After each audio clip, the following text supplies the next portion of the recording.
उतैनं गोपा अदृशन् अदृशन् उदहाचः सदृशोमृडयातिनः नमोऽस्तु नीलग्रीवाय सहस्राक्षाय ॐ श्री सांब सदा शिवाय गिराज्ञानगोतीतमीशं गिरीशं तदान्ते शुद्धोदकस्नानं समर्पयामि कालं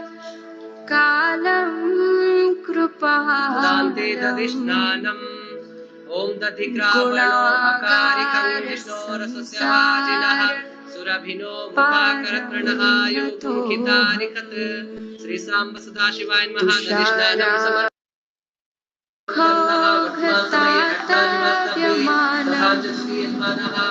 शान्तिपायि पुत्राः नारायण विष्णु शर्मा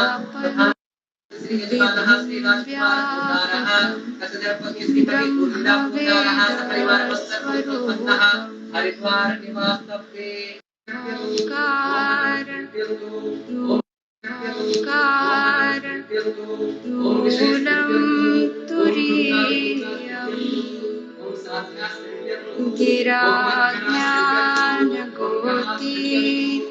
गिराज्ञानगोतीतमीशं गिरीशं करालं महाकालं कालं कृपालं गुणागार तुषाराद्रिसङ्काश गौरं गभीरं मनोभूतकोटिप्रभाषी शरीरम्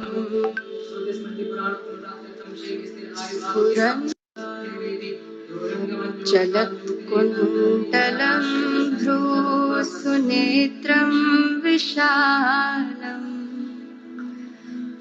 प्रसन्नाननं नीलकण्ठं भजामि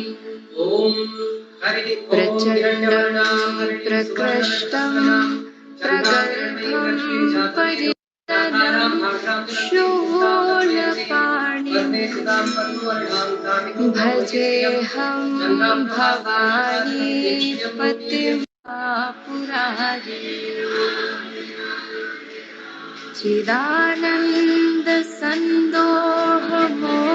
चिदानन्दसन्दोहमोहापहारी प्रसीद प्रसीद प्रभो मन्मथारी नयावत् उमा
श्री परमात्मने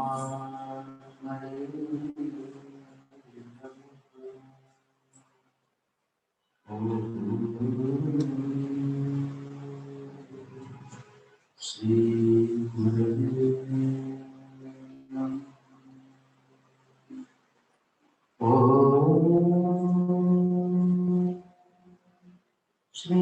गणेशाय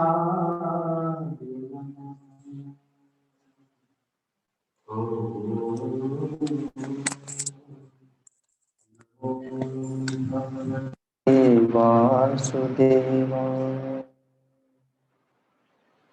नमो अनंताय नित्याय निरस्त्याध्यस्तधर्मिणे पुरुषाय प्रमेयाय नमस्ते तुभ्यं।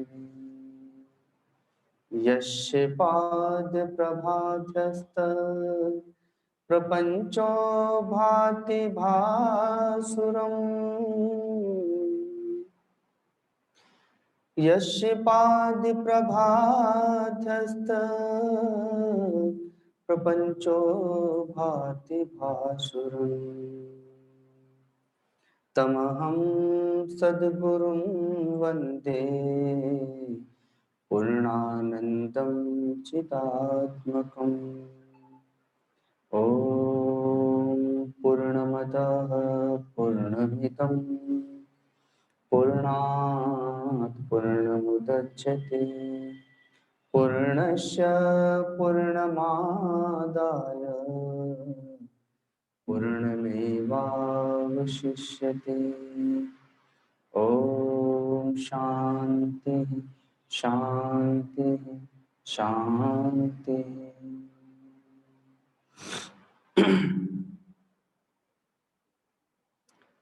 श्रीमद् भगवद गीता जो भगवान का वांगमय स्वरूप है, भगवान का ज्ञानमय स्वरूप है, सबके भीतर में गीत तो है, लेकिन वह विषय का गीत है, संसारिक गीत है। जब व्यक्ति एकांत में होता है तो वो किसी न किसी चिंतन में खोया होता है, विचारों में खोया होता है, इसीलिए व्यक्ति को विचारों का पुतला कहा जाता है।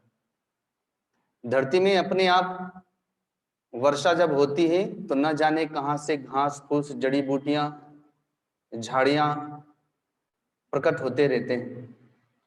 वैसे ही जल में अपने आप मछलियां प्रकट होती रहती हैं। कोई उसका बीज तो डालता नहीं जल में, लेकिन स्वाभाविक ही जल से मछलियां जलचर जीव जंतु प्रकट होते रहते हैं। आकाश में अपने आप बादल प्रकट होते रहते हैं। वैसे ही मनुष्य के भीतर से अपने आप विचार उत्पन्न होते रहते हैं। जब वह गहरी नींद में होता है, सुषुप्ति जब आती है, तभी विचारों को विश्राम मिलता है, अर्थात मन बुद्धि को विश्राम मिलता है। लेकिन जैसे ही स्वप्न हल्का हो, जैसे ही विचार नींद हल्की होती है, वह स्वप्न जगत में प्रवेश कर जाता है और वहां पर भी वो विचार करने लगता है।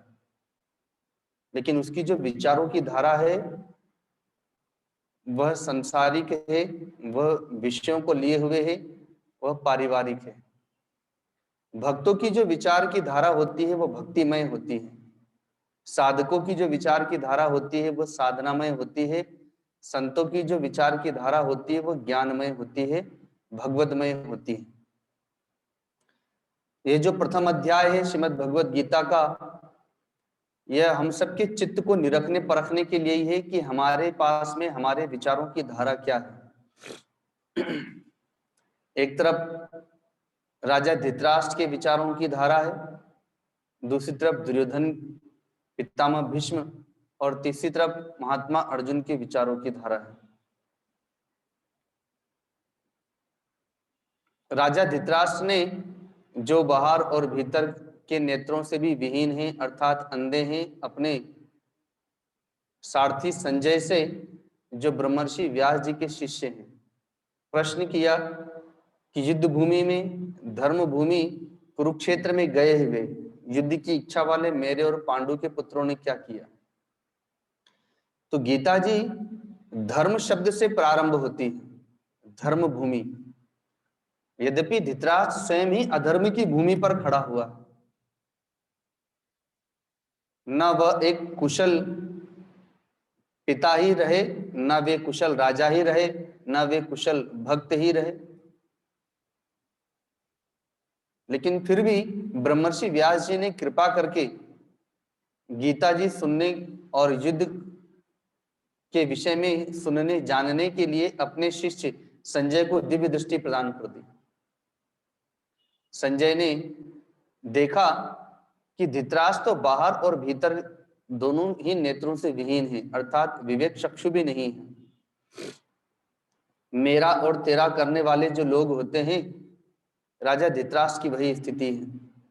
कहना चाहिए था कि मेरे पुत्रों ने क्या किया, युद्ध भूमि में गए तो मेरा और तेरा कर दिया कि मेरे पुत्र और पांडु के पुत्र। अरे जब पांडु नहीं है तो पांडु के जो पांचों पुत्र हैं वे तो आपको ही अपना पिता तुल्य मानते हैं, पिता के समान आदर और सम्मान करते हैं, लेकिन आपने अपना पुत्र नहीं माना उन्हें। इसीलिए प्रश्न कर दिया कि मेरे और पांडु के पुत्रों ने क्या किया। तो धर्म भूमि कुरुक्षेत्र में तो पहले प्रथम अध्याय की व्याख्या हम लोग कर चुके हैं।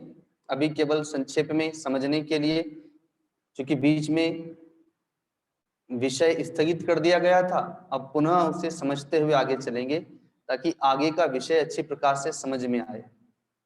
हम जिस भूमि पर बैठे हैं यह तपस्या की भूमि ऋषिकेश है, तपोभूमि है। किसी ने प्रश्न किया था कि अभी जब ग्वालियर वालों की कथा थी तो उन लोगों ने पूछा था कि काशी भगवान शिव की भूमि है, अयोध्या राम जी की भूमि है, वृंदावन भगवान श्री कृष्ण की भूमि है, ये ऋषिकेश किसकी भूमि है?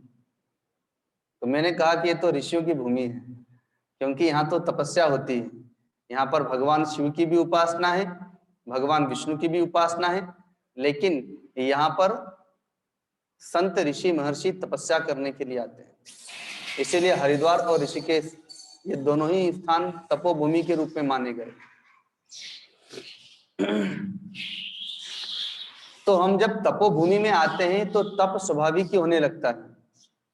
वृंदावन जाएंगे तो वो प्रेम की भूमि है, वहां पर अपने आप ही भक्ति का प्रवाह चल पड़ेगा। काशी जाते हैं तो वह विद्वानों की भूमि है, वहां पर अध्ययन अध्यापन होता है। वैसे ही यह ऋषिकेश तपोभूमि है, यहाँ पर स्वाभाविक ही सदग्रस्त भक्त आते हैं, तो कोई यज्ञ कर रहा है, कोई व्रत कर रहा है, कोई दान कर रहा है, कोई सेवा कर रहा है। और ऋषि महर्षि आते हैं, साधक आते हैं, तो यहाँ पर स्वाभाविक ही तप होने लगता है। इसलिए भारतवर्ष के जो भी ऋषि महर्षि हैं वे साधना करने के लिए इसी हिमालय में आते हैं। ये हिमालय का क्षेत्र कहा जाता है हरिद्वार ऋषिकेश। तो वैसे ही कुरुक्षेत्र धर्म भूमि है, जहां पर जाने मात्र से ही धर्म बुद्धि प्रकट हो जाए कि हमें क्या करना चाहिए। भक्त का धर्म क्या है, साधक का धर्म क्या है, शिष्य का धर्म क्या है, गुरु का धर्म क्या है। और जब आप गृहस्थ आश्रम में हैं तो माता पिता पति पत्नी का धर्म क्या है। तो वैसे ही कुरुक्षेत्र का जो मैदान है या कुरुक्षेत्र की जो भूमि है वो ऐसी भूमि है कि वहां पर जाने पर स्वाभाविक ही धर्म बुद्धि प्रकट होने लगती है कि हमें क्या करना चाहिए किस समय। धर्म भूमि कुरुक्षेत्र में गए हुए मेरे और पांडु के पुत्रों ने क्या किया। जब ऐसा प्रश्न किया तो संजय ने कहा कि हे राजन, आपके पुत्र दुर्योधन पितामह भीष्म जो उनके सेनापति है उनको छोड़ अपने गुरु आचार्य द्रोण के पास जाकर के कहते हैं कि हे आचार्य, आपके बुद्धिमान शिष्य द्रुपद पुत्र धृष्टद्युम्न द्वारा खड़ी की हुई इस व्यूहाकार पांडवों की विशाल सेना को देखिए। यद्यपि दुर्योधन के पास में 11 अक्षौणी सेना है, अर्थात कौरवों के पास में 11 अक्षौणी सेना है, पांडवों के पास केवल 7 अक्षौणी सेना है। लेकिन मैंने पिछली बार भी समझाया था कि जब घर फूटे तो पड़ोसी लूटे। जब हम आप घर में ही आपस में फूट पड़ जाती, भाई भाई में, माताओं में, तो पड़ोसी आनंद लूटते हैं उसका। वैसे जब मन फूटता है अर्थात जब मन की एकाग्रता बिखर जाती है, चित्त अशांत हो जाता है, तो फिर काम, क्रोध, लोभ, मोह उस पर हावी हो जाते हैं और हमारी शांति रूपी धन को वे लूटते रहते हैं। तो वैसे ही पांडव कौरवों के पास भले ही 11 अक्षौणी सेना है, लेकिन वह सेना बिखरी हुई है, फूटी हुई है, आपस में संतुलन नहीं है, आपस में उन लोग का सामंजस्य नहीं है। अतः बहुत सारी संख्या होने के उपरांत भी वे सब बिखरे हुए हैं, सबके अलग अलग मनोभाव हैं। और पांचों पांडव स्वयं तो एक हैं ही, उनकी सेना भी एक है। तो जब हमें कोई काम करना है, हमारा हाथ अगर अंगुलियां बिखरी हुई होंगी तो काम नहीं होगा। कुछ भी काम करने के लिए इनका आपस में मिलना आवश्यक है। तो वैसे ही पांडवों की भले ही 7 अक्षौणी सेना है, लेकिन वे सारे के सारे एक हैं, भगवान की छत्र छाया में, भगवान की आज्ञा में चलने वाले हैं। अतः वे अपने लक्ष्य को शीघ्र प्राप्त करेंगे। तो इसलिए कहा कि पांडवों की इस विशाल सेना को देखिए। इस सेना में राजा द्रुपद, धृष्टकेतु, चेकितान, बलवान काशीराज, उत्तमौजा, भीम और अर्जुन की क्या कहें, उन्हीं के समान बलवान अजय, सात्विकी, सुभद्रा पुत्र अभिमन्यु और द्रौपदी के 5 पुत्र आदि आदि। तो मुख्य मुख्य महारथियों के नाम गिनाए दुर्योधन ने। फिर अपने पक्ष वालों के भी नाम गिनाए कि आप आचार्य द्रोण, पितामह भीष्म, कर्ण, कृपाचार्य, अश्वत्थामा आदि आदि।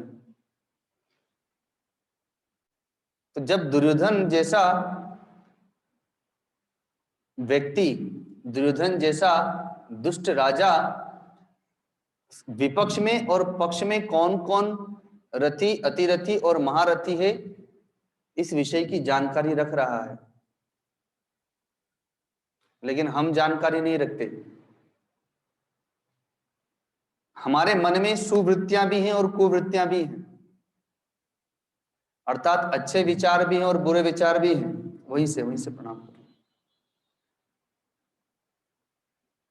हमारे मन में अच्छे विचार भी हैं और बुरे विचार भी हैं। जो अच्छे विचार हैं वे सभी सुवृत्तियां हैं और जो बुरे विचार हैं वे कुवृत्तियां हैं। अर्थात कौरव और पांडवों का युद्ध हमारे भीतर में हमेशा चलता रहता है। लेकिन हमने कभी गणना नहीं की कि जैसे दुर्योधन ने कह दिया कि पांडवों के पक्ष में कौन कौन है और कौरवों के पक्ष में कौन कौन है, यह वह जानता है, लेकिन हम नहीं जानते कि हमारे पास में अच्छी वृत्तियां कौन कौन सी और बुरी वृत्तियां कौन कौन सी। काम, क्रोध, लोभ, मोह, राग, द्वेष, ईर्ष्या, छल, कपट, भय आदि ये कुवृत्तियां हैं। तो कितनी मात्रा में है, ये हमारे वेरी हैं, लेकिन हम अपने वेरियों के विषय में कुछ नहीं जानते। तो इनसे युद्ध क्या करेंगे? जब क्रोध आता है तो क्रोध से पराजित हो जाते हैं, क्रोध में बह जाते हैं। जब मोह आता है तो मोह से पराजित हो जाते हैं, उसमें बह जाते हैं। जब भय उत्पन्न होता है तो भय में बह जाते हैं। और सुवृत्तियां, तो सुवृत्तियों का संचय करना होता है प्रारंभ में। अहिंसा, सत्य, अस्तेय, ब्रह्मचर्य, अपरिग्रह, शौच, संतोष, तप, स्वाध्याय, ईश्वर प्रणिधान, भक्ति, ज्ञान, वैराग्य, सेवा आदि आदि। ये सुवृत्तियां हैं, इनका संचय करना होता है, संग्रह करना होता है। तो दुर्योधन भले ही दुष्ट प्रवृत्ति का है, लेकिन उसने गणना करके रखी है कि हमारे पास में कौन है और विपक्ष में कौन कौन है। तो हमें भी इससे शिक्षा प्राप्त करना चाहिए। आगे पितामह भीष्म ने देखा कि मैं सेनापति हूं, तो मेरे पास विचार विमर्श करने आना चाहिए, लेकिन गुरु द्रोणाचार्य के पास जाकर के विचार विमर्श कर रहा है, इसका मतलब है मेरे प्रति शंका है इसके मन में। अतः पितामह भीष्म ने दुर्योधन के हृदय में हर्ष उत्पन्न करने के लिए बहुत जोर से गरज करके शंख ध्वनि की, शंख बजाया। और जब सेनापति शंख बजाता है तो फिर सभी शंख बजाने लगते हैं। कौरव पक्ष में ढोल, मृदंग, शंख आदि बाजे एक साथ बजने लगे। मारू राग कहते हैं उसको। युद्ध में वीर रस से भरी हुई वह राग कि जिसको सुन करके उत्तेजना उत्पन्न हो युद्ध करने के लिए, मारने और मरने के लिए। तो भले ही 11 अक्षौणी सेना ने एक साथ ध्वनि की, लेकिन वो कोलाहल के समान हुई। जहां ज्यादा भीड़ होती है तो वहां कोलाहल होता है, क्योंकि वहां पे स्वर बिखरे हुए होते हैं। कोई कुछ बात कर रहा है, कोई कुछ बात कर रहा है। लेकिन जब वहीं पर संकीर्तन होने लगे, भजन होने लगे, तो सबके राग एक राग हो जाती है और फिर वहां पर स्वर प्रकट होता है और वहां पर एकाग्रता होती, अंतर्मुखता आती है उससे। तो वैसे ही पांडवों की ओर से भगवान श्री कृष्ण ने सबसे सर्वप्रथम शंख बजाया और पांडव पक्ष के शंखों के नाम लिए हैं संजय ने। 5 जने नामक शंख भगवान श्री कृष्ण ने बजाया। अर्जुन ने देवदत्त नामक, भीमसेन ने पौंड्र नामक, अनंत विजय नामक शंख को युधिष्ठिर ने बजाया। मणि पुष्पक और सुघोष शंख नकुल और सहदेव ने बजाए। तो जब पांडव पक्ष की ओर से शंख ध्वनि होती है तो एक तो वे दिव्य शंख हैं, उस शंख ध्वनि ने सारे आकाश को व्याप्त कर लिया और उसे सुन करके पांडवों का हृदय विदीर्ण हो गया। सबके शरीर एक शंख के समान ही है, मुरली के समान ही है और सबके भीतर से ध्वनि उत्पन्न हो रही है। तो जैसे मैंने अभी प्रारंभ में कहा कि मनुष्य जो है वो विचारों का पुतला है, एकांत में बैठता है तो विचारों में खो जाता है। भक्त एकांत में जाते हैं तो भक्ति में खो जाते हैं, साधक एकांत में जाते हैं तो साधना में खो जाते हैं, संत एकांत में जाते हैं तो वे ज्ञान में खो जाते हैं, अर्थात ज्ञानमय हो जाते हैं। मानस में आया है ना, आप लोग पढ़ते हैं तो भगवान शिव जब कैलाश मानसरोवर पर पहुंचते हैं सती के साथ में, अगस्त ऋषि से कथा सुन करके, तो आसन लगाया और शांत भाव से बैठ गए और समाधि लग गई। तो वैसे ही ज्ञानियों की स्थिति होती है। लेकिन जो अज्ञानी है वो विचारों का पुतला है, वो एकांत में गया तो विचार उत्पन्न होने लगे, मानो उसने राग छेड़ी है, जो वही सुन रहा है केवल, और कोई नहीं सुनता। लेकिन फिर भी अंतर इतना है कि जो संत है वो पहचान लेते हैं, केवल आपकी मुद्राओं से पता चल जाता है उनको कि आपके भीतर क्या विचार चल रहा है। एक तो होता है मन की बात पढ़ना, आपके मन में क्या विचार चल रहा है वो एक सिद्धि है कि वो मन की बात पढ़ना जानते हैं। लेकिन अगर वो सिद्धि न भी प्राप्त हो तो आपकी विचारों से पता चल जाता है, आपकी मुद्राओं से, आपके चेहरे की मुद्रा से पता चल जाता है कि आपके पास क्या विचारधारा है। तो देखा होगा भगवान बुद्ध इस प्रकार से बैठे होते हैं, ये ज्ञान मुद्रा है। कहीं पर इस प्रकार से बैठे हुए संत की मुद्राएं होती है, कहीं इस प्रकार से बैठे हुए संत की मुद्रा होती है। तो जो जिस भाव में होते हैं मुद्राएं अपने आप वैसे बन जाती हैं। ठीक वैसे ही जब अज्ञानी एकांत में बैठता है तो उसके भीतर में मुद्राएं बनती है अपने आप, भीतर के विचारों के अनुरूप। तो सारे के सारे शरीर शंख के समान है और वहां से ध्वनि हो रही है, राग उत्पन्न हो रही है और उसी राग को समझना है, अर्थात भीतर के विचारों को समझना है। तो खेत में घास फूस पहले से है, आपको बीज बोना पड़ेगा, घास को बोने की जरूरत नहीं पड़ती। हाँ, इतना अवश्य है कि घास जहां पर होती है उस खेत को ही उपजाऊ खेत कहा जाता है और उसी में बीज बो करके फसल प्राप्त कर सकते हैं। बंजर भूमि में फसल नहीं बोई जा सकती। तो वैसे ही जिसके मन में बहुत विचार है वो घबराए नहीं, बल्कि अब उसी में उसको भगवान नाम का बीज बोना है, भगवान ध्यान का बीज बोना है, सत्संग का बीज बोना है। तो जैसे बीज बोने पर घास भी बढ़ती है और बीज भी अंकुरित होता है। घास को निकालते रहिए बीच बीच में और फसल के लिए जल देते रहिए, खाद देते रहिए। तो वैसे ही भगवान नाम का, भगवान ध्यान का बीज बोने के बाद बीज अंकुरित होगा। भगवान नाम आप रोज प्रतिदिन सुमिरन करते रहेंगे तो विचार भी आएंगे और नाम भी चलता रहेगा। विचारों को आप निकलने दीजिए तो धीरे धीरे आपका नाम बलशाली होता जाएगा। विचार धीरे धीरे अपने आप शमशांत होते जाएंगे, वो आपको बाधा नहीं डालेंगे।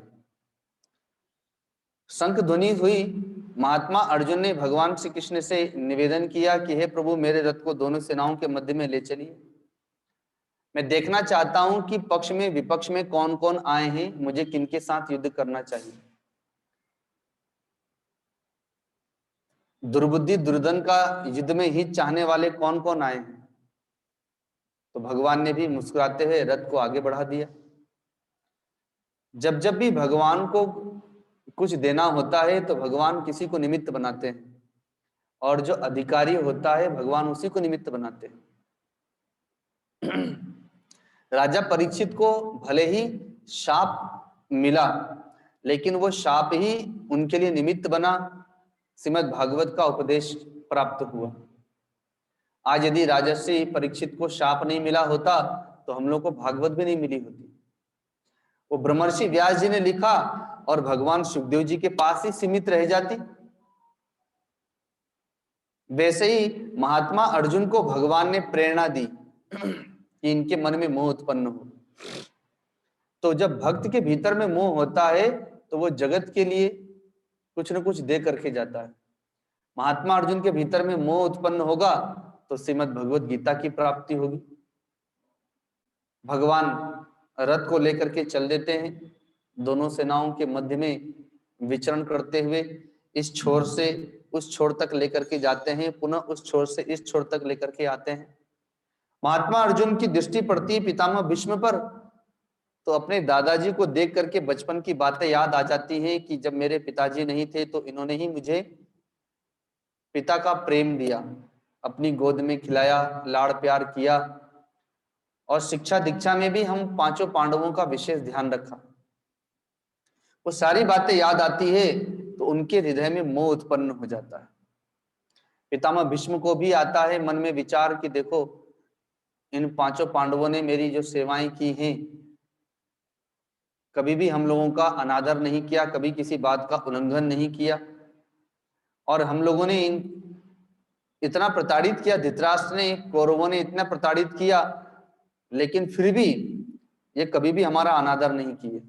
और आज दुर्भाग्य तो देखिए कि इन्हीं लोगों से युद्ध करने के लिए इनके विपक्ष में खड़ा हूं। आदि आदि आचार्य द्रोण के सामने जाते हैं महात्मा अर्जुन। जब रथ निकलता है तो याद आता है कि आज जो मैं पूरे विश्व का सर्वश्रेष्ठ धनुर्धर हूं वो अपने गुरुदेव के कारण से ही हूं। इन्होंने अपने पुत्र अश्वत्थामा को भी जो अस्त्र शस्त्र नहीं दिए वो मुझे दिए, अपना सबसे प्रिय शिष्य मानते हैं मुझे, और आज इन्हीं से युद्ध करने आया हूं। तो उधर आचार्य द्रोण के मन में भी विचार आता है कि मैंने इसकी अनेक बार परीक्षाएं लेकर के देख ली, मेरा पुत्र भी अगर मेरे प्राण संकट में हो तो रक्षा नहीं कर सकता, लेकिन इस अर्जुन ने समय समय पर मेरी रक्षा भी की। मैंने परीक्षाएं लेकर के देखी, द्रुपद को मेरी आज्ञा से बंदी बना करके ले आया, लेकिन आज मेरा दुर्भाग्य कि ऐसे शिष्य के विपक्ष में खड़ा हूं युद्ध के लिए। आगे बढ़ते हैं, महात्मा अर्जुन कभी उस छोर पे जाते हैं, पुनः इस छोर पर आते हैं, तो दोनों ही और पक्ष और विपक्ष में अपने स्वजनों को ही देखते हैं। अतः उनके हृदय में भगवत प्रेरणा से मोह उत्पन्न होता है। तो जैसे कोई सांप को देखता है तो अपने आप भय आ जाता है, अपने स्वजनों को देखते हैं तो अपने आप मोह उत्पन्न होता है। जैसा सामने दृश्य होगा भीतर की वृत्तियां वैसी उत्पन्न हो जाएंगी। तो वैसे ही महात्मा अर्जुन ने जैसे ही स्वजनों को देखा तो भीतर में मोह उत्पन्न हो गया, यद्यपि वो मोह भगवत प्रेरणा से है। महात्मा अर्जुन कहते हैं कि हे प्रभु, ये तो दोनों पक्ष विपक्ष में मेरे स्वजन ही हैं। दूसरी बात पिछली बार मैंने समझाया भी था कि एक तो होता है देखना, एक होता है घूरना, और एक होता है ताकना, तथा एक होता है दर्शन करना। दृष्टि एक ही है। हम किसी को देखते हैं सामान्य दृष्टि से, केवल देखना होता है, लेकिन बैरी को, शत्रु को घूरना होता है, ताकना होता है। लेकिन संतों को, भगवान की मूर्तियों को दर्शन करना होता है। तो आप स्वाभाविक देखेंगे, आप जब किसी को देखते हैं तो जिस भाव से आपने देखा आपके भीतर में वैसी वृत्तियां उत्पन्न हो जाएंगी, लेकिन घूरने और ताकने पर भीतर में द्वेष चल पड़ेगा। और जहां आपने दर्शन किया, संत का, सदगुरु का, भगवान की मूर्तियों का दर्शन किया, तो आपका हृदय निर्विकार होने लगता है, निर्मल होने लगता है, शमशांत होने लगता है। तो महात्मा अर्जुन ने देखा, लेकिन देखते देखते देखते वे घूरने लगते हैं, ताकने लगते हैं। जब दुर्योधन को देखते हैं तो वह भरी सभा याद आने लगती है कि इसने किस प्रकार से हम लोगों को जुए में पराजित करके छल पूर्वक और प्रताड़ित किया था। तो देखते देखते घूरने लगते हैं, ताकने लगते हैं। और 100 व्यक्ति सामने खड़े हों, यदि 100 में से हमने 99 लोगों को दुर्भावना से युक्त होकर के देखा है, तो फिर वो जो 100वां व्यक्ति है उसके प्रति भी दुर्भावना हो जाएगी, वो भले संत ही क्यों ना हो। अर्थात संत के प्रति भी दुर्भावना हो जाएगी। जैसे दुर्योधन, एक बार भगवान श्री कृष्ण ने राजा युधिष्ठिर से कहा कि हे युधिष्ठिर, संसार में सबसे बुरा व्यक्ति कौन है?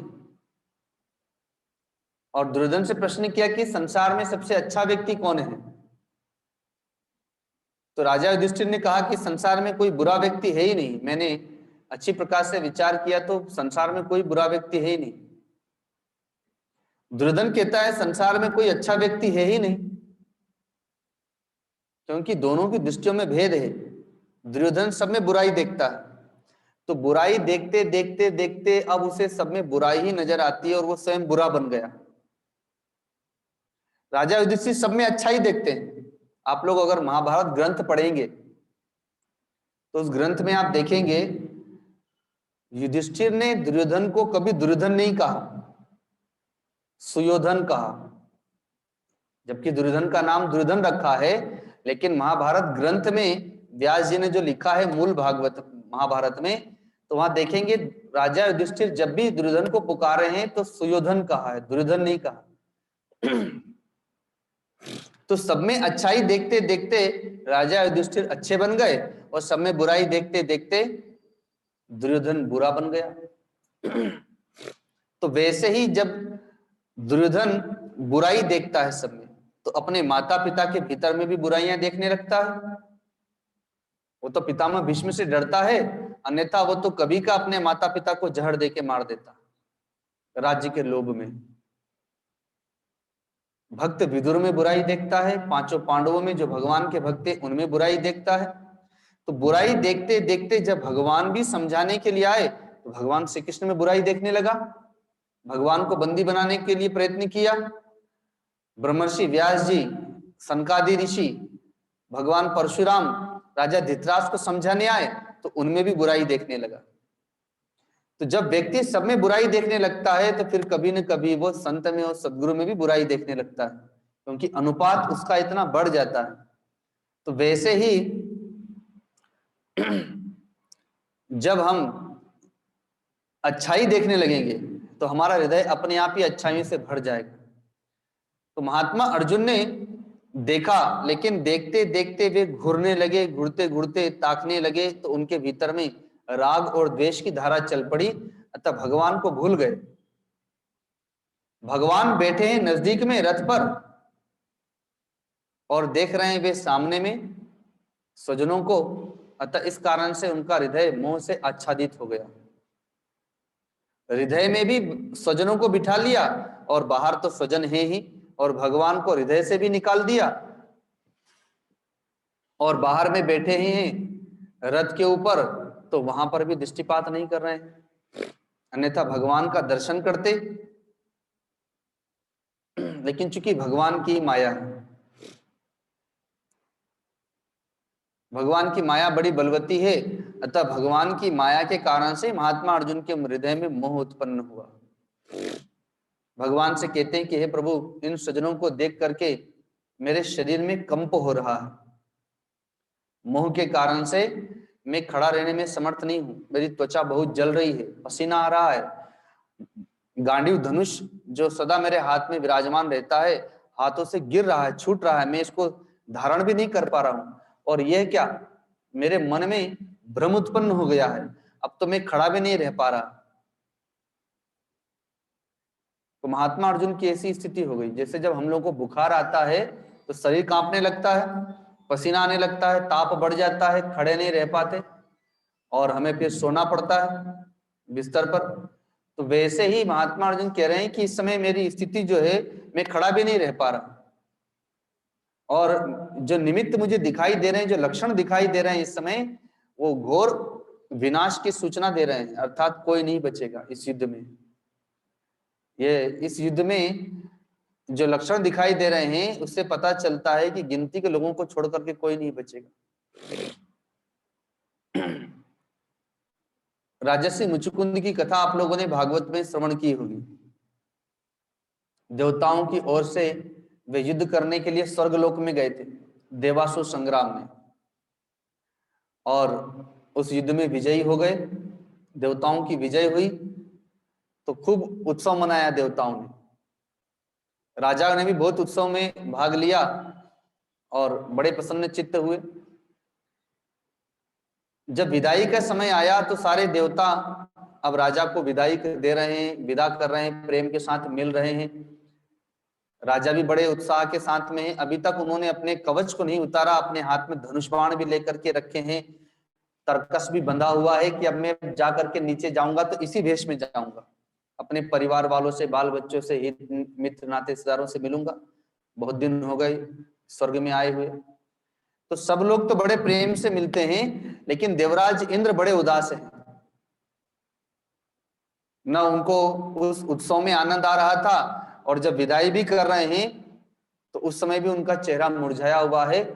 तो मुचुकुंद ऋषि ने पूछा कि हे देवराज, क्या बात है, आप तो विजयी हो गए, देवताओं का राज्य पुनः प्राप्त कर लिया, अब आपके मन में ये उदासी क्यों है? आपके चेहरे से पता चलता है कि आप किसी चिंता में डूबे हुए हैं।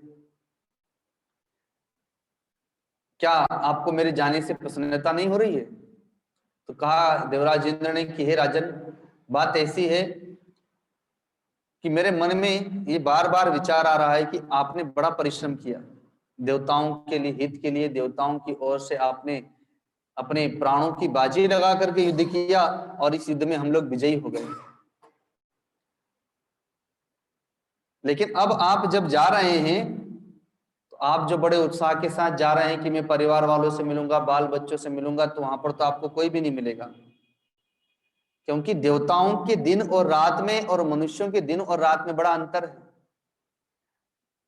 जब से आप यहाँ आए हैं तब से तो वहां अब युग बीत गए, अब तो आपको जानने पहचानने वाला भी कोई नहीं बचा वहां पर। आपके वंश, कई वंश की पीढ़ियां बीत गई हैं। अब तो कहीं कथाओं में आपका नाम लिया जाता है कि हमारे पूर्वज ऐसे थे, या एक राजा ऐसे थे जो युद्ध करने के लिए गए और फिर वहीं रह गए। अब आप चले भी जाएंगे तो लोग आपको भूत कहेंगे कि ये भूत आ गए लगता है। तो राजा जैसे ही सुने कि ओह, मेरे परिवार के लोग सब चले गए, तो इतना युद्ध किया था लेकिन थकान नहीं हुई थी अभी तक, उत्साह बना हुआ था, लेकिन जैसे ही सुना कि अब परिवार में कोई नहीं बचा, एकदम उत्साह चला गया, थकान हो गई। अस्त्र शस्त्र उतार के रख दिए, कवच उतार के रख दिया, और कहा कि हे देवराज, मुझे बहुत बहुत थकान हो गई, अब मैं विश्राम करना चाहता हूं। तो मुझे एक ऐसी गुफा बताएं जहां मेरी विश्राम में कोई बाधा उत्पन्न न करे, और जब मैं उठूं अगर कोई मुझे विघ्न बाधा डाले मेरी नींद में और जबरदस्ती उठा दे तो मेरे देखते ही वो जल के भस्म हो जाए। तब उस गुफा में भेजा जहां कालियवन राक्षस को का वध कराया था भगवान ने मुचुकुंद ऋषि से। तो जैसे ही पता चलता है राजर्षि मुचुकुंद को तो थकान हो जाती है, अस्त्र शस्त्र छूट जाते हैं। आज महात्मा अर्जुन की वही स्थिति हो रही है। जैसे ही स्वजनों को देखा, मोह उत्पन्न हुआ, तो हाथों से धनुष बाण छूटने लगे, शरीर कांपने लगा, खड़े भी नहीं रह पा रहे। और ये केवल उन्हीं की स्थिति नहीं, हम सब की स्थिति है। बचपन में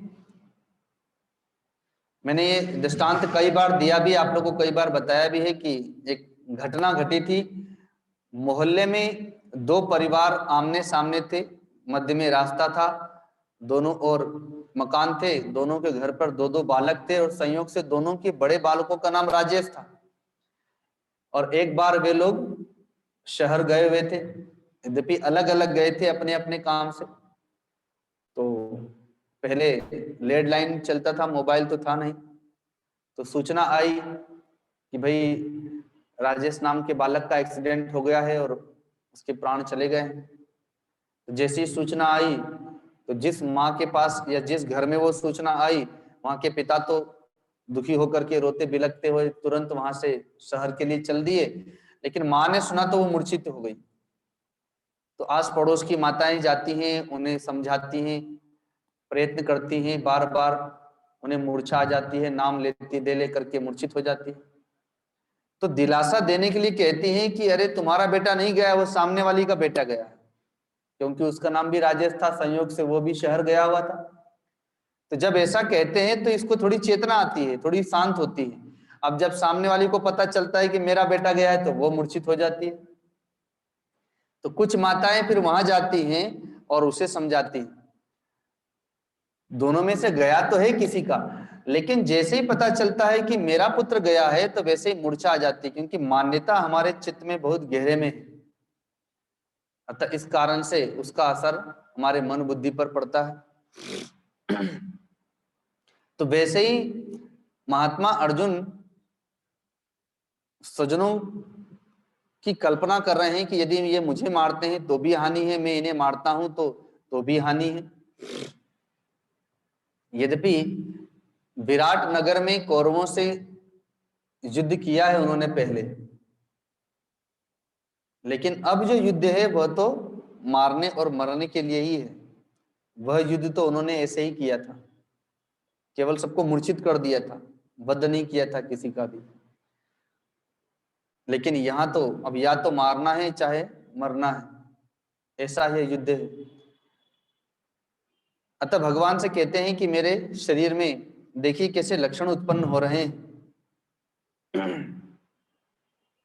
कृपया पर्याविष्टो विषिदन्नी दमब्रवीत दृष्टमेमं स्वजनम कृष्ण युत्सुम समुपस्थितम सीदन्ति मम गात्राणि मुखम च परिशुष्यति वेपथुष्य शरीरे में रोम हस्तस्य जायते गांडीवम संसते हस्ता त्वक्ष परिदह्यते न च शक्नुम वस्तातुम भ्रमतीव च मे मनः निमित्तानि च पश्यामि विपरीतानि केशव न च श्रेयोनु पश्यामि हत्वा स्वजनमाहवे।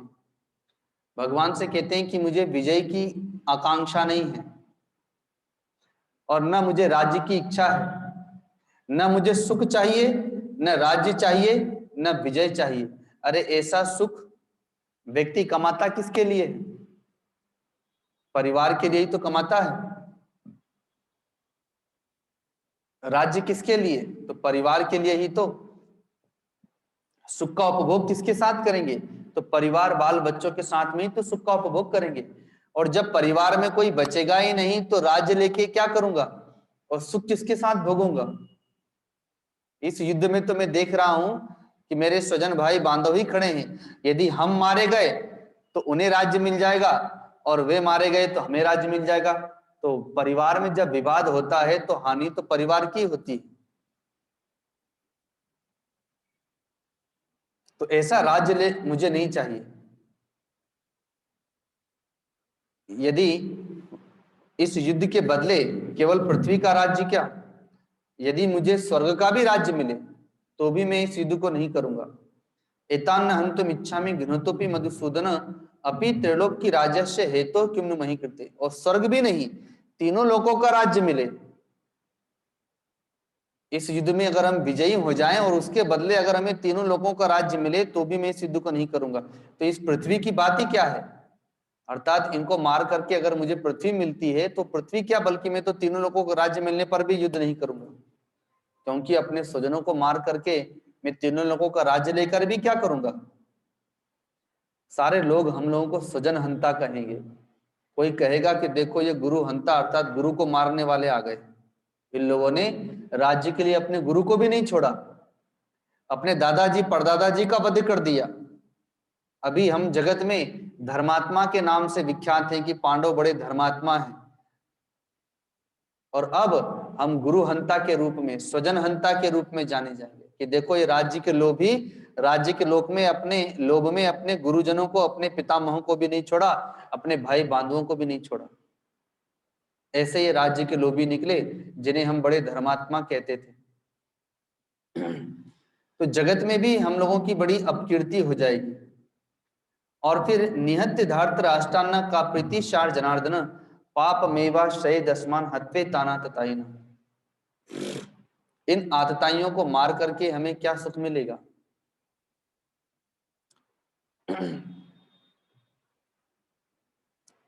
जब अंगद जी रावण के दरबार में गए तो बहुत वाद विवाद होता है, मानस में विस्तार के साथ में दिया है।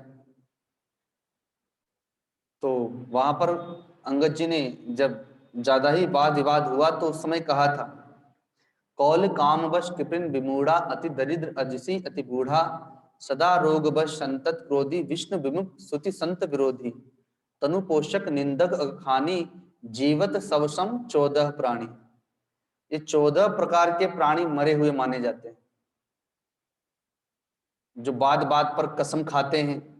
कौल अर्थात कसम खाना, कामवश जो कामनाओं के वश में है, काम के वश में है, कृपण जो बहुत ही कृपण है, कंजूस है, श्रुति और संत के विरुद्ध चलते हैं, धर्म के विरुद्ध चलते हैं, आदि आदि। तो ये जो 14 प्रकार के प्राणी हैं वो मरे हुए माने जाते हैं। तो अंगद ने कहा था कि तुम उन्हीं में से हो, तो मरे हुए को मैं क्या मारूं? वैसे ही महात्मा अर्जुन कहते हैं कि हे प्रभु ये सब आतताई हैं, अर्थात मरे हुए हैं पहले से ही, क्योंकि जो 14 प्रकार के प्राणी माने गए हैं ये सब उन्हीं में से ही हैं, 14 प्रकार के प्राणियों में से। क्रोध के वश में, काम के वश में, कृपण हैं, राज्य के लोभी हैं, श्रुति और संत के विरोधी हैं, धर्म के विरोधी हैं, तनु पोषक निंदक खानी जो केवल तन का पोषण करते हैं वो भी मरे हुए माने जाते हैं। जो निंदक हैं, दूसरों की निंदा करते रहते हैं, अगखानी अर्थात जो पापों के खाने हैं, पापों से भरे हुए हैं, पापात्मा है, तो ये सारे के सारे उन्हीं 14 प्राणियों में ही आते हैं। तो ये तो मरे हुए हैं, तो मरे हुए को क्या मारना? ये सब आतताई हैं। इन आतताइयों को मारने से हमें क्या सुख मिलेगा? अर्थात मरे हुए को मारने से हमको क्या सुख मिलेगा? पापियों को मारने से क्या सुख मिलेगा? तो भगवान कुछ कहते नहीं, लेकिन मन ही मन मुस्कुराते हैं कि अगर पापियों को नहीं मारा जाता है तो क्या फिर धर्मात्माओं को मारा जाता है? युद्ध पापियों से नहीं किया जाएगा तो क्या धर्मात्माओं से युद्ध किया जाएगा? लेकिन अभी भगवान केवल बातें सुन रहे हैं। महात्मा अर्जुन आगे कहते हैं, तस्मा नारहा वयम हंतुम धार्तराष्ट्रान च बांधवान स्वजनम ही कथम हत्वा सुखिनः साम माधव। इन धृतराष्ट्र के पुत्रों को अर्थात अपने स्वजनों को मारने के लिए हम योग्य नहीं हैं, और इन स्वजनों को मार करके हे माधव क्या हम सुखी होंगे? यदि आप मेरी जगह होते तो क्या करते हैं? तो भगवान ने भी तो अपने मामा जी का वध किया है, कंस का, और भगवान ने अपने बुआ के पुत्र शिशुपाल का वध किया है, अर्थात स्वजनों का वध तो भगवान ने किया ही है। हाँ, अब अंतर इतना ही है कि भगवान के गुरुजन उनके सामने युद्ध में नहीं खड़े थे, लेकिन मामा तो युद्ध में खड़े थे। शिशुपाल जो बुआ का पुत्र हुआ अर्थात भाई हुआ, वो तो युद्ध में खड़ा ही था, जिसका कि भगवान ने वध किया।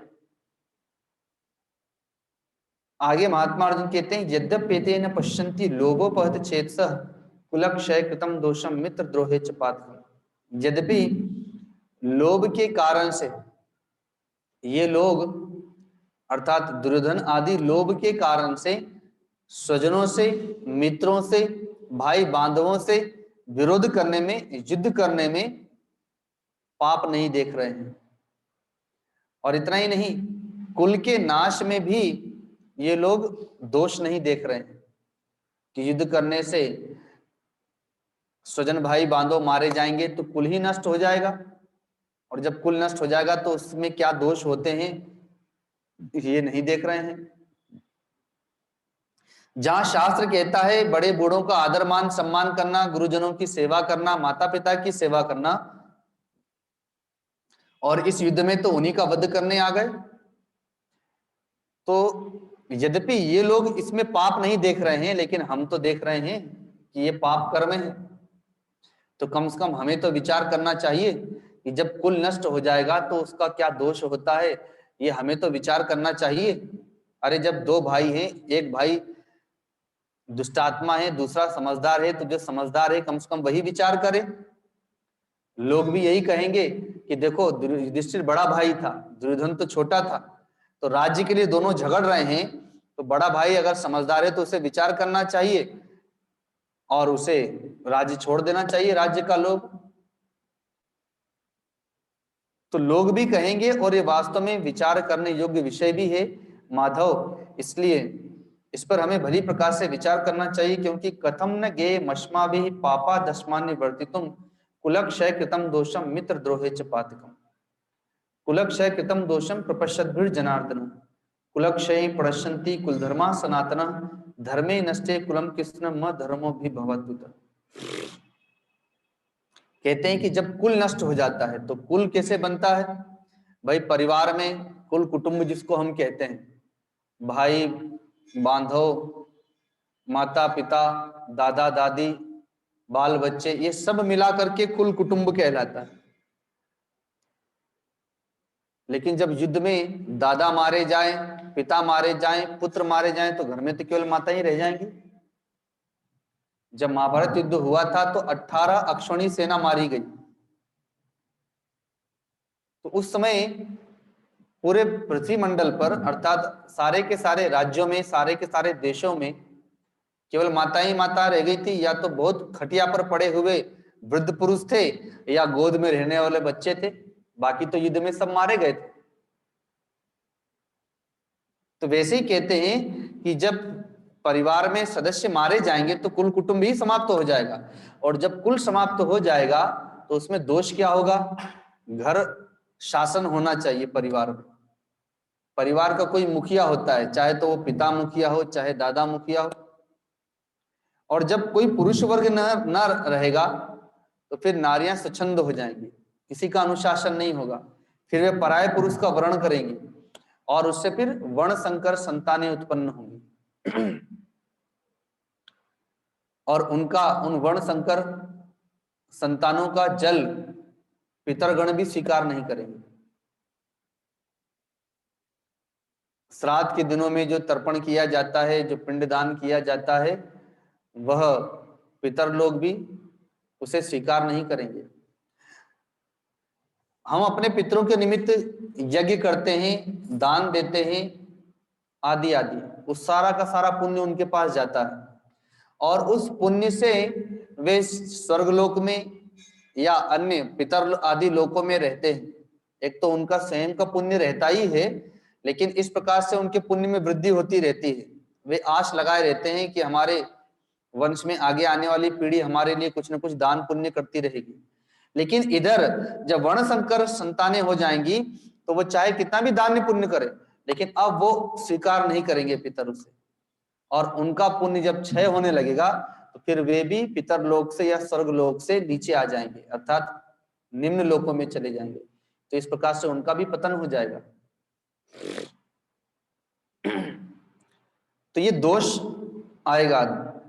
अधर्मा भी भवात कृष्ण प्रदुष्यंती कुल स्त्रिय दुष्टासु वाषणे जायते वर्ण शंकर शंकरो नरकायव कुलग्न नाम कुलस्य च पतंति पितरो हेशाम लुप्त पिंडोदक क्रिया।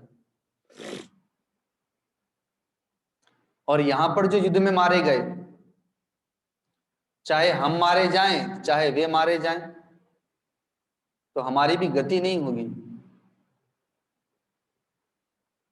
बल्कि हम मारे जाएंगे तो हम भी प्रेत बन जाएंगे और वे लोग मारे जाएंगे तो वे लोग भी प्रेत बन जाएंगे। तो चारों ओर भूत प्रेत बन करके फिर हमें विचरण करना पड़ेगा और या तो नरक लोक में यातनाओं को भोगना पड़ेगा। क्योंकि दोषे रेते कुलग्नानाम वर्ण संकर कारके उत्सादन्ते जाति धर्मा कुल धर्माश्च शाश्वता उत्सन्न कुल धर्माणाम मनुष्याणाम जनार्दन नरके नीतम वासो भूतित्यनुशुष्टम। कहते हैं कि वर्ण संकर कारक दोषों से कुल का और कुल घातियों का सर्वनाश हो जाता है और फिर उन सबको अनिश्चित काल तक के लिए नरक भोगना पड़ता है, असीमित समय के लिए, न जाने कितने वर्षों के लिए। हमारे पितरों का भी पतन हो जाएगा और हम लोग भी नरक लोक में जाएंगे और आगे आने वाली पीढ़ी भी वर्णशंकर हो जाएगी। तो मुझे तो चारों ओर पतन ही पतन दिखाई दे रहा है, और वो सबका कारण केवल युद्ध होगा, और युद्ध का कारण केवल हम लोग होंगे। तो सब ओर से हमें केवल पतन ही पतन दिखाई दे रहा है।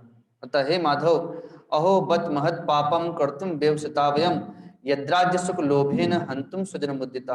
अहो, धिक्कार है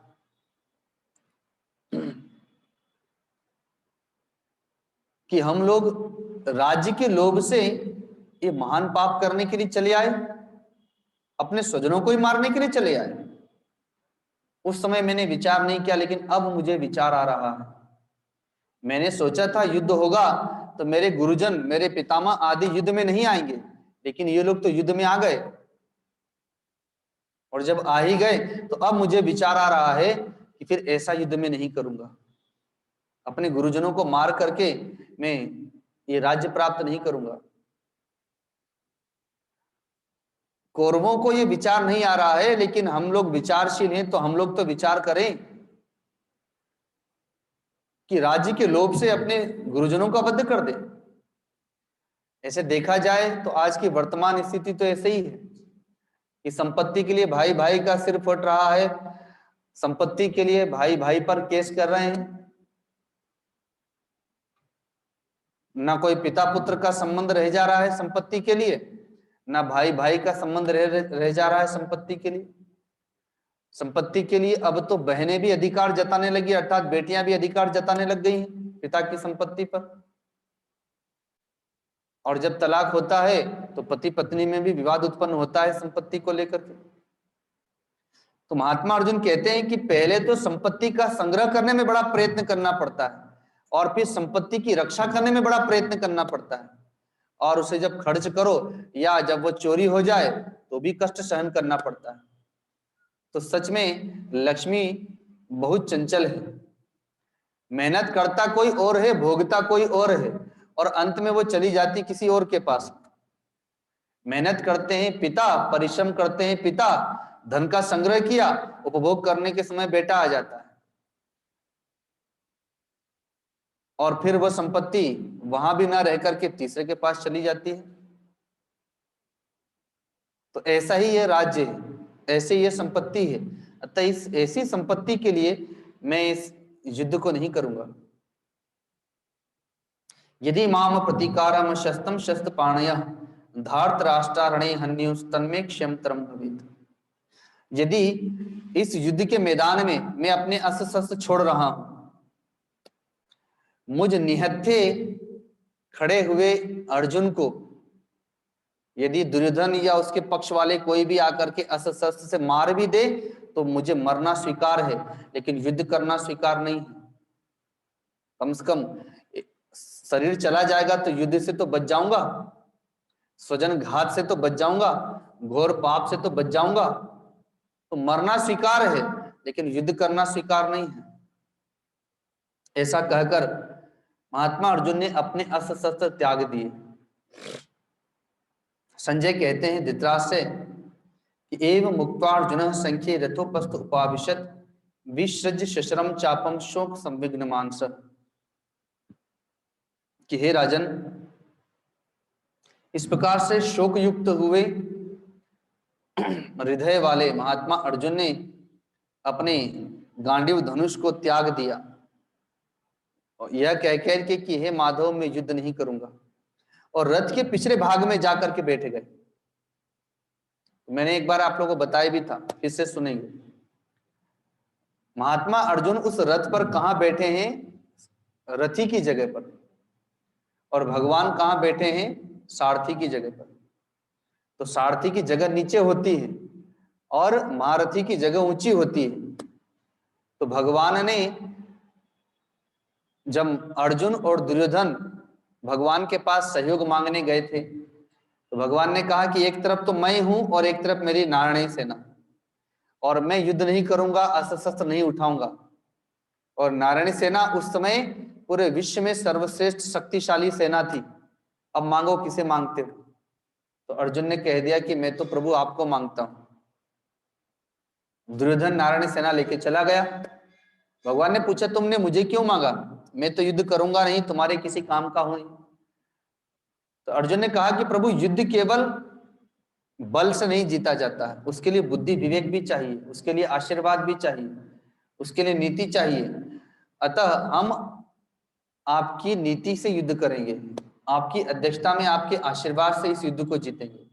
और मेरे पास में सब कुछ है, अग्नि देवता के द्वारा दिया हुआ दिव्य रथ है, दिव्य कवच है, दिव्य धनुष है, दिव्य अक्षय तर्कश है, लेकिन मेरे पास में दिव्य सारथी नहीं है।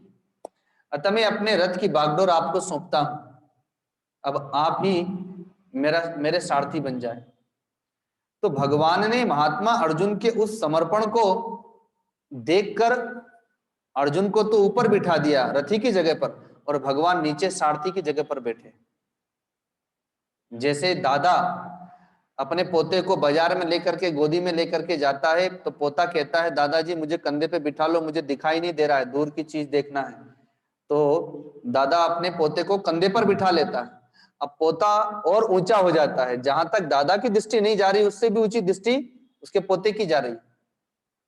लेकिन जब वही कानों में उंगली करने लग जाए, आंख में उंगली करने लग जाए, बाल नोचने लग जाए, तो दादा एक झापट भी देंगे और उसको वापस नीचे उतार देंगे। तो वैसे ही महात्मा अर्जुन के दिव्य समर्पण के कारण से भगवान ने उनको ऊंचा स्थान दे दिया, और उन्हीं को नहीं, जब हम समर्पण करते हैं तो हमें भी भगवान ऊंचा स्थान देते हैं, उच्च पद पर बिठाते हैं जगत में। लेकिन जब हम अपने ही दोष और गलती कमी के कारण से अपने पद से गिर जाते हैं, पथ भ्रष्ट हो जाते हैं, तो भगवान ने तो अर्जुन को नहीं कहा कि तुम नीचे बैठो पीछे बैठो, लेकिन मोह के कारण से महात्मा अर्जुन शोक संतप्त हो गए, अपने कर्तव्य पथ को त्याग दिए, धनुष बाण को त्याग दिए और अपने आप रथ के पीछे जाकर के बैठ गए, मानो वे अपने पद से गिर गए। जब कोई धर्म का पालन नहीं करता है तो अपने पद से गिर जाता है। भगवान ने नहीं उतारा, अपने आप ही उतर गए। यह प्रथम अध्याय विषाद योग के नाम से माना जाता है। गीता जी में 18 अध्याय हैं, तो चूंकि प्रथम अध्याय केवल महात्मा अर्जुन का विषाद है, शोक संताप है, सारी वही बातें हैं, इसलिए व्यास जी ने इस अध्याय का नाम विषाद योग दिया। तो बहुत सारे योग हैं, कोई ध्यान योग करता है, कोई जप योग करता है, कोई कर्म योग करता है, कोई भक्ति योग करता है, लेकिन व्यास जी ने बड़ी युक्ति के साथ में महात्मा अर्जुन के विषाद को, रोने धोने को भी योग का नाम दे दिया, रूप दे दिया, क्योंकि एक ऐसा विषाद जो हमें गीता जी देने वाला है। जैसे दुख आता है, कष्ट आता है, लेकिन कोई कोई कष्ट ऐसा है कि हम स्वयं चाहते हैं। अब माताएं जानती हैं कि अगर हमें संतान चाहिए तो कष्ट प्राप्त होगा, उसे सहर्ष स्वीकार करती हैं, वह एक योग है। वैसे ही महात्मा अर्जुन का जो विषाद है वह एक योग है, क्योंकि वह हमें उन्हें ज्ञान देने वाला है, श्रीमद् भगवद गीता का। तो वैसे ही इसीलिए ब्रह्मर्षि व्यास जी ने इसे विषाद योग की संज्ञा दे दी। मां भगवती द्रौपदी का विषाद वह योग है, क्योंकि वह भगवान को अवतार लेने के लिए वस्त्र के रूप में मजबूर कर देता है।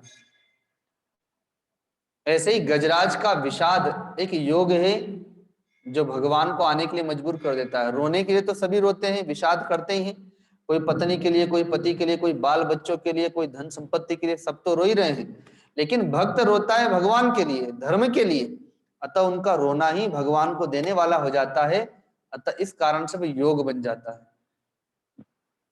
तो ऐसा विषाद जो गीता जी प्रकट करने के लिए भगवान को बाध्य कर दे, ज्ञान देने के लिए भगवान को बाध्य कर दे, अतः इस विषाद को ब्रह्मर्षि व्यास जी ने योग की संज्ञा दी, विषाद योग कह करके पुकारा।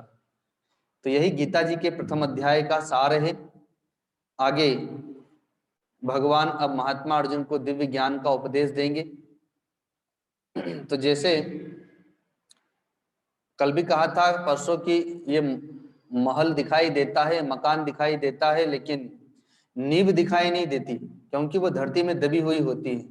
लेकिन जो महल खड़ा है, मकान खड़ा है, वो उसी नींव पर ही खड़ा है। वैसे ही प्रथम अध्याय लोगों को बहुत साधारण लगता है, लेकिन इसी प्रथम अध्याय रूपी भूमिका के ऊपर ही गीता जी रूपी दिव्य महल खड़ा हुआ है। अगर महात्मा अर्जुन को विषाद नहीं हुआ होता तो श्रीमद् भगवत गीता भी प्रकट नहीं हुई होती। अतः उनका विषाद धारण करने योग्य है कि वह विषाद हमें भी प्राप्त हो, वह शोक संताप हमें भी प्राप्त हो, कि जिससे ज्ञान की उत्पत्ति हो, वैरागी की उत्पत्ति हो, गीता जी की उत्पत्ति हो। तो यही गीता जी के प्रथम अध्याय का सार है, जो एक पद के माध्यम से हम लोग देखेंगे।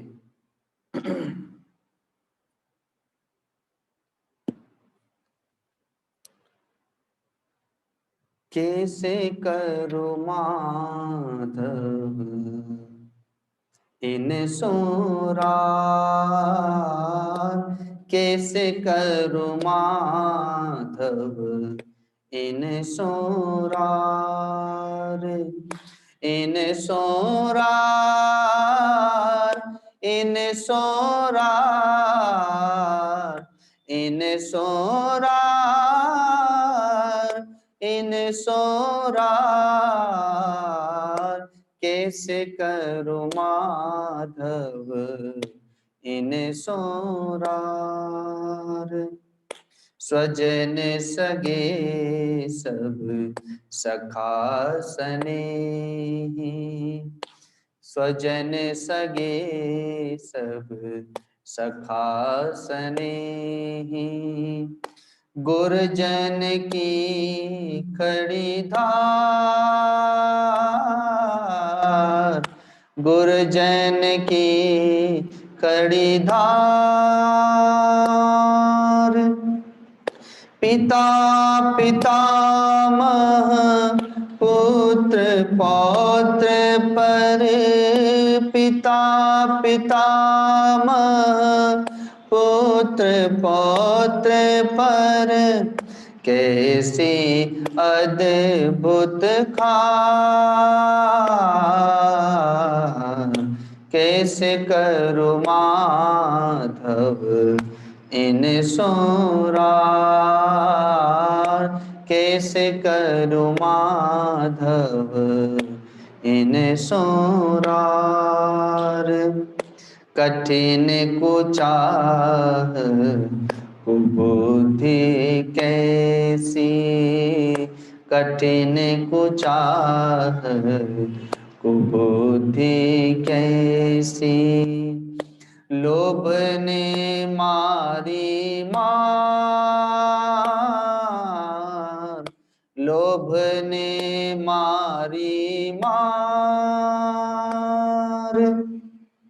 धन धरती के भूखे हम सब, धन धरती के भूखे हम सब, पर हम इनसे पार, कैसे करूं माधव इन सोरार, कैसे करूं माधव इन सोरार। कुल घातक पातक प्रभु ऐसो, कुल घातक पातक प्रभु ऐसो, पितर पड़े मझधार, पितर पड़े मझधार, संकरता के करता हम सब, संकरता के करता हम सब, कौन करे जग पार, कैसे करूं माधव इन सोरार, कैसे करूं माधव इन सोरार। दुख दुविधा दयार्द चित से, दुख दुविधा दयार्द चित से, धनुष बाण दियो डार, धनुष बाण दियो डार, महाराज चकित चित देखत, महाराज चकित चित देखत, प्रभु माया की माँ कैसे करूं माधव इन सोरार, कैसे करूं माधव इन सोरार, इन सोरार, इन सोरार, इन सोरार, इन सोरार, कैसे करूं माधव इन सोरार, कैसे करूं माधव, कैसे करूं माधव, कैसे करूं माधव इन सोरार। बोलिए सद्गुरुदेव भगवान की। इस प्रकार से श्रीमद् भगवद गीता के इस प्रथम अध्याय को सद्गुरुदेव भगवान के चरणों में, भगवान श्री कृष्ण आनंद कंद के चरणों में समर्पित करते हैं। अगले सप्ताह से द्वितीय अध्याय प्रारंभ होगा। अभी जो ब्रज चौरासी यात्रा की चर्चाएं चल रही हैं, मैसेज आदि ग्रुप पर प्राप्त हो रहे होंगे भक्तों को, जो एक